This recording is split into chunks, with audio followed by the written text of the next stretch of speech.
So, here we are. A convicted felon, a man who dodged accountability for inciting a riot at the Capitol, now 6 armed National Guard troops on the streets of our nation's capital. Not to stop an invasion, not to quell a rebellion, but to stage a fascist spectacle in a city where crime is at historic lows. Donald Trump, the twice impeached election-denying demagogue, has turned Washington, D.C. into his personal playground for authoritarianism. This isn't law and order. It's a power grab that spits in the face of democracy, dressed up as a crime crackdown. Today, in this episode of Back Porch Files, I want to dig into this outrage, the lies, the illegality, the hypocrisy, and the chilling future it portends.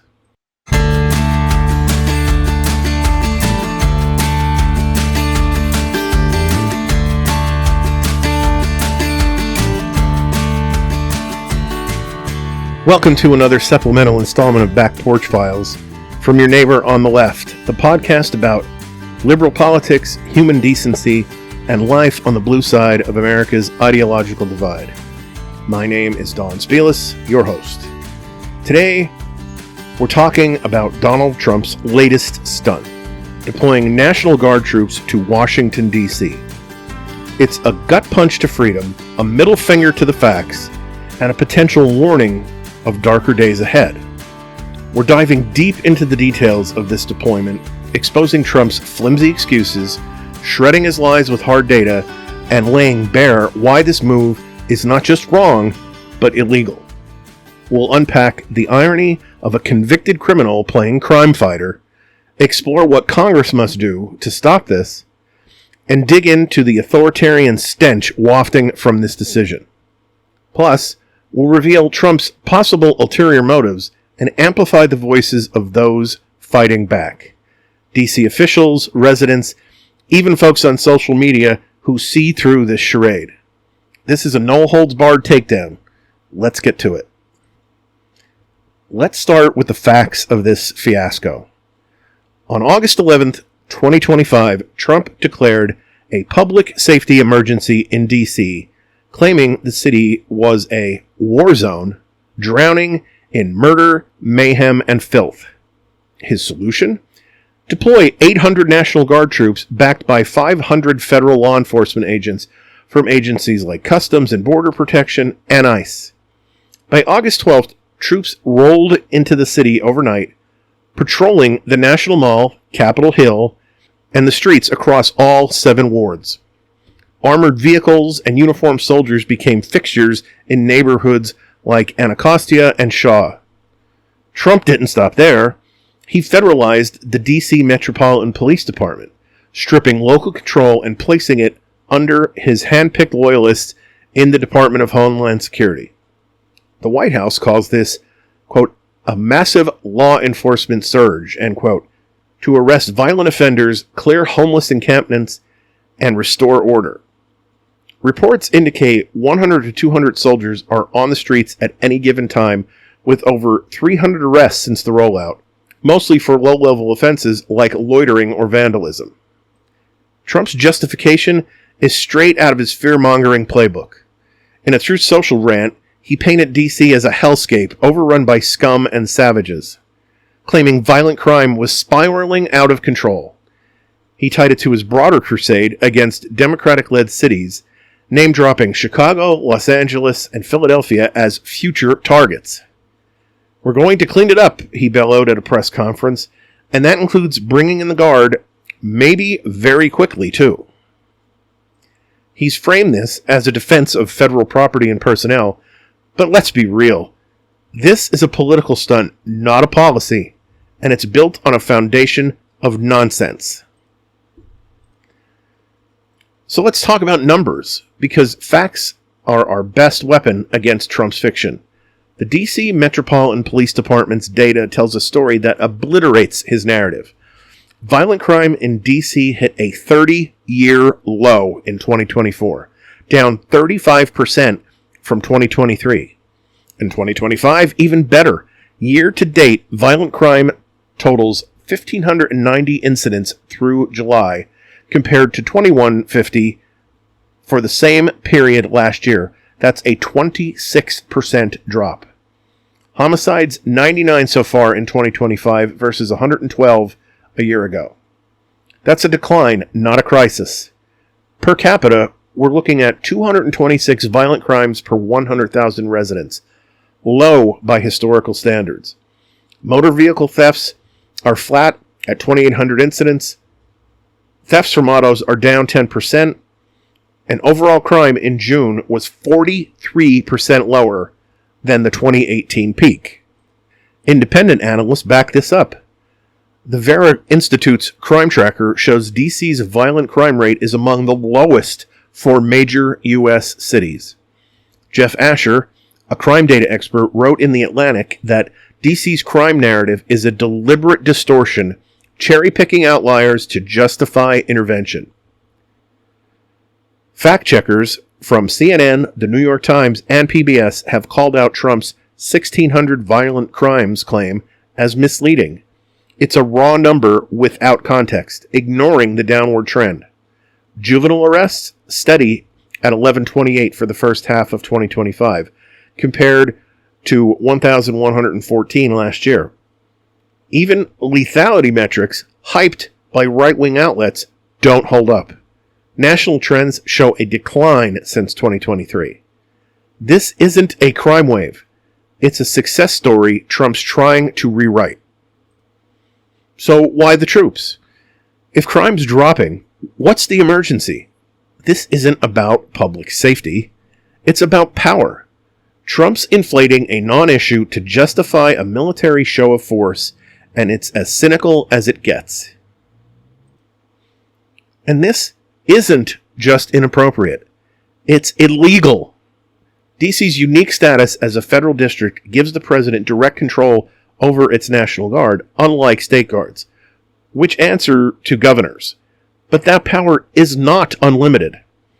The Posse Comitatus Act, which we've talked about on this podcast before, of 1878, bars federal troops from domestic law enforcement unless there is an explicit exception, like the Insurrection Act or a genuine threat to federal functions. Trump's claiming he's protecting federal property and personnel, citing 10 U.S.C. 12406, which allows the president to federalize the Guard to, quote, suppress rebellion or execute laws when regular forces can't.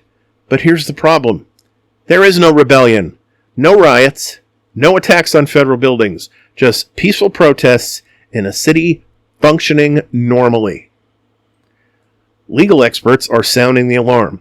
Elizabeth Goitein from the Brennan Center told Politico, "This is a political stunt and a dangerous one.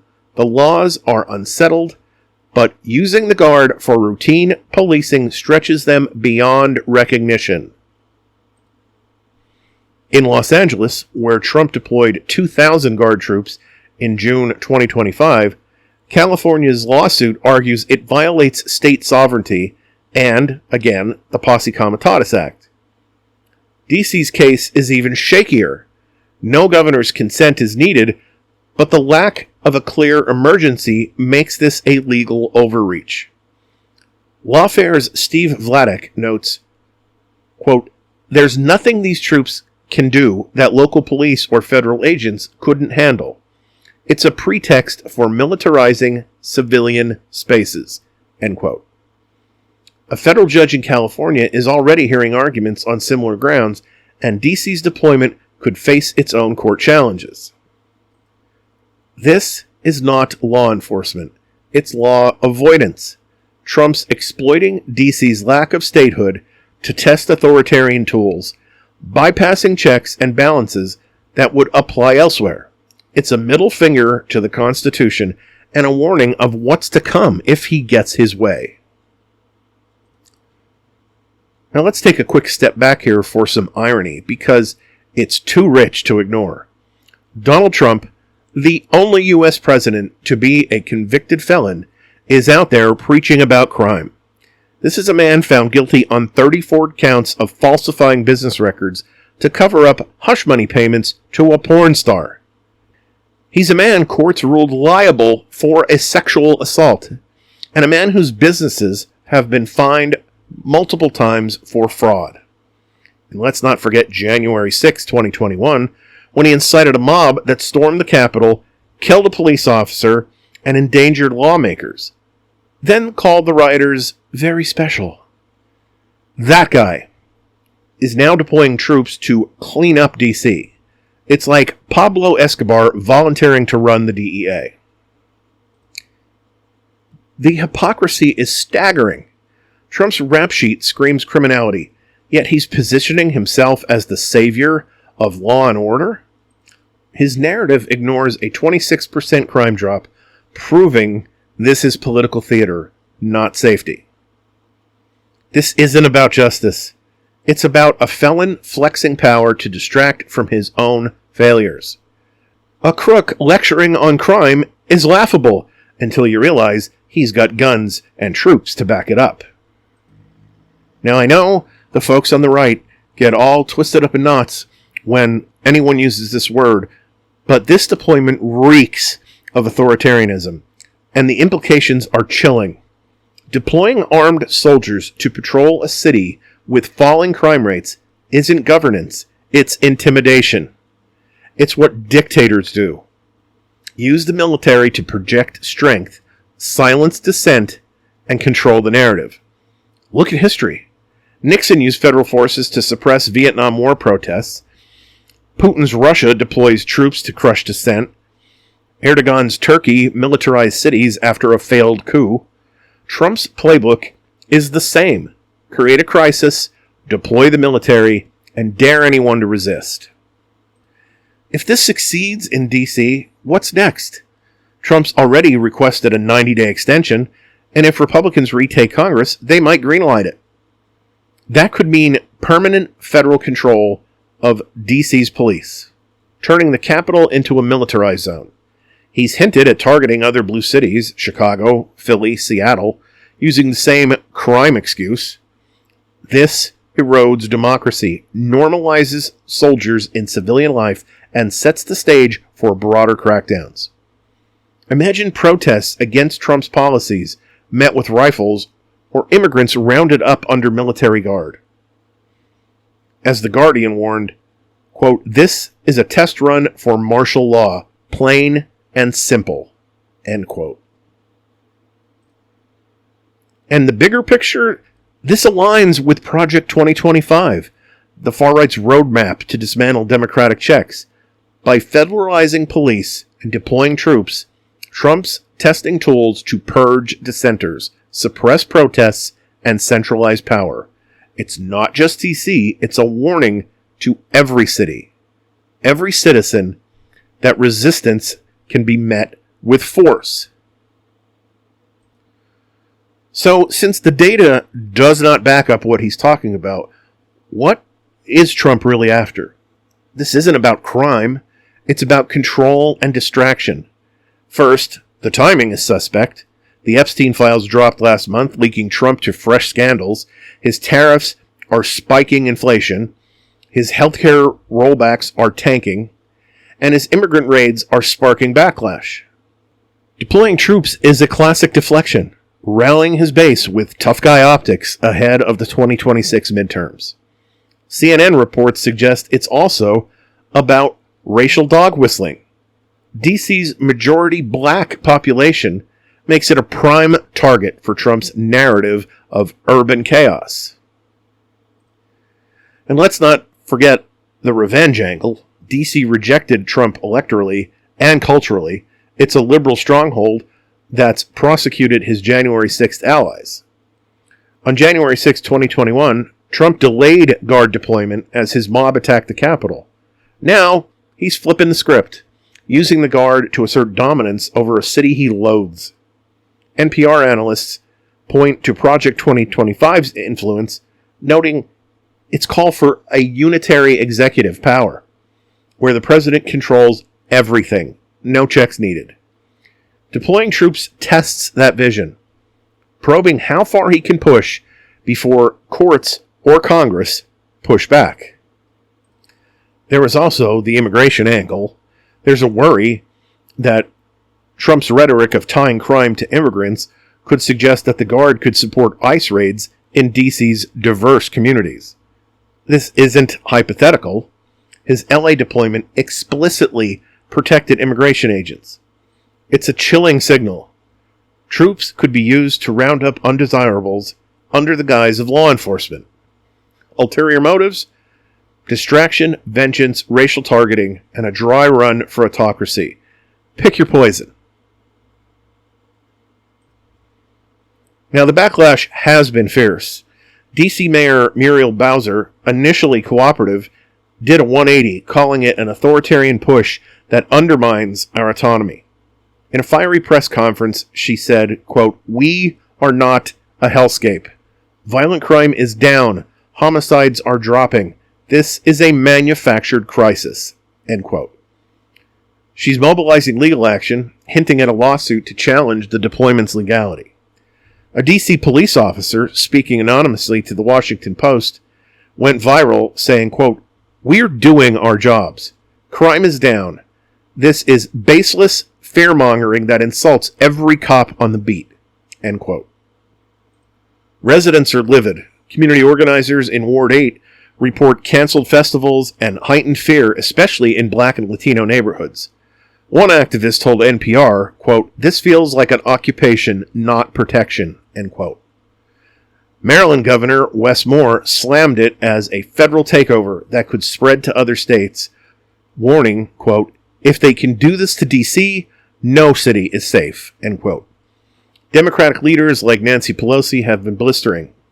Quote, "Trump delayed the Guard when the Capitol was under attack, but now sends them for a fake crisis to distract from his failures," end quote.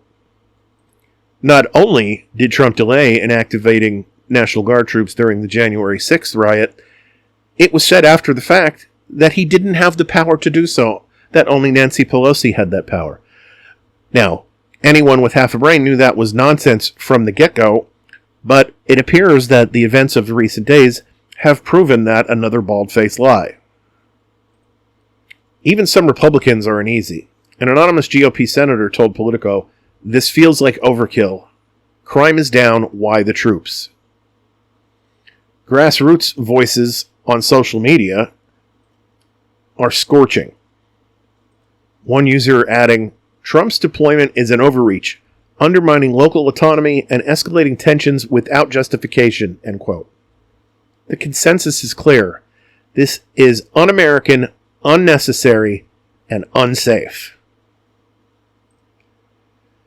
I know most of us, in various different ways, have grown tired over the years of Congress as a whole sitting on their collective asses and doing nothing.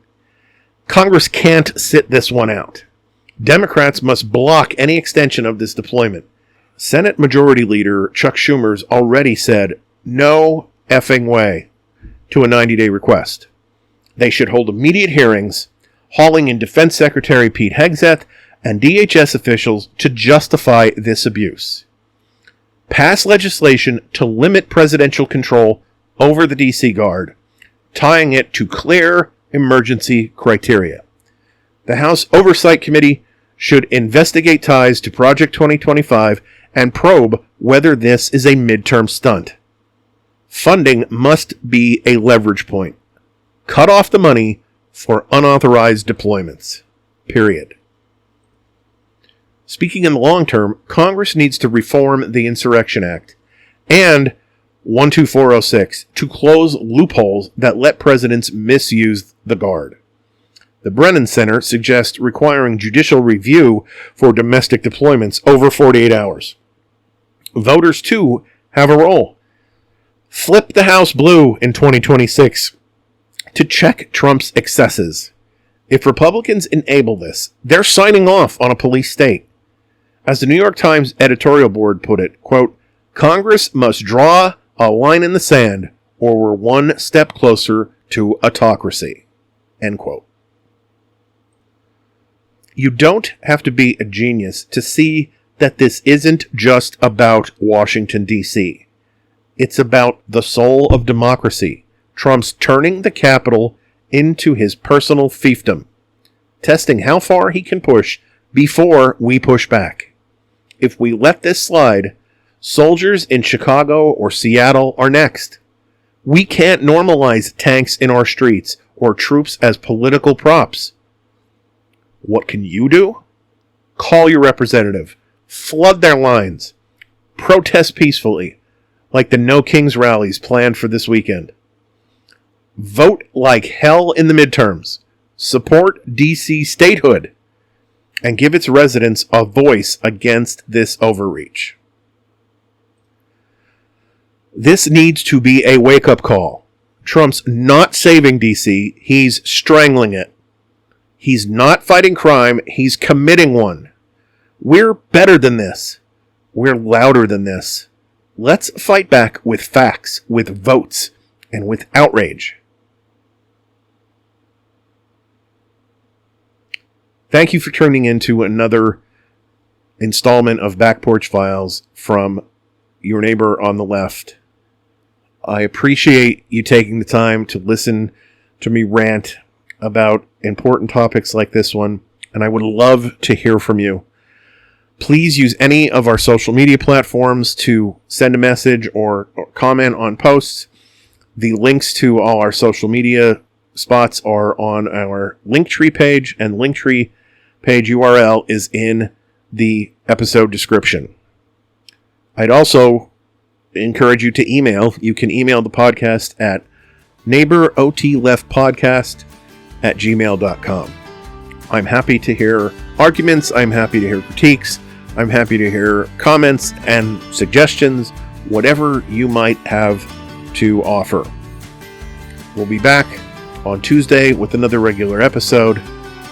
In the meantime, between now and then, and as ever, stay vigilant, stay engaged, stay angry, and as always, have the week you voted for.